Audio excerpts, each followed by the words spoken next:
Pengadilan Negeri Pangkalan Balai Jumat siang menggelar sidang lapangan sengketa tanah di Desa Sungai Kedukan, Kecamatan Rambutan, Banyuasin, Sumatera Selatan. Sidang dipimpin Hakim Ketua Silvi Aryani, melibatkan BPN Banyuasin dan menghadirkan penasehat hukum dari penggugat Ilyas dan tergugat Indriani. Lahan yang disengketakan seluas 1.500 meter persegi. Di lapangan dilakukan sidang untuk membuktikan dokumen pertanahan yang dimiliki kedua pihak yang bersengketa yang sah dari pemerintah. Kuasa hukum penggugat mengatakan, kliennya sudah memiliki sertifikat tanah tersebut sejak 2011, namun pada 2014 bersengketa karena lahan penggugat diduga diserobot tergugat. Kami menunjukkan sertifikat, sedangkan yang bersangkutan hanya dalam bentuk akta pengoporan hak. Itu sama dengan sistemnya akta jual beli, kalau dia sudah SPH. Nah, di dalam aktanya itu, dia menyatakan itu 2.526.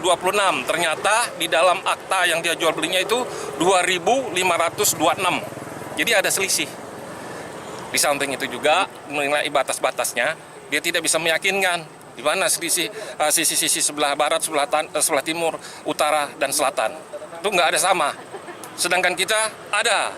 Sedangkan kuasa hukum tergugat menjelaskan pihaknya tidak melebih-lebihkan maupun mengurangi apa yang telah ditetapkan.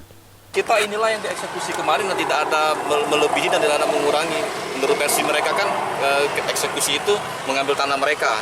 Tapi yang inilah dieksekusi yang tidak ada mengambil tanah orang lain. Jadi ini memang punya lahan kita ya? Ya, tidak kita. Ukurannya pas gitu Bang? Ya, menurut ukuran BPN pas itu kemarin dari konstatering sudah. Berapa luas seluruhnya?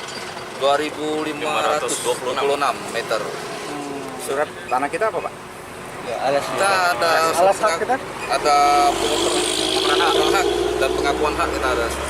PN Pangkalan Balai melakukan sidang lapangan, salah satunya untuk menguji bukti antara kedua belah pihak yang disengketakan sebelum keputusan ditetapkan. Yudi Kiswanto, Kompas TV, Banyuasin, Sumatera Selatan.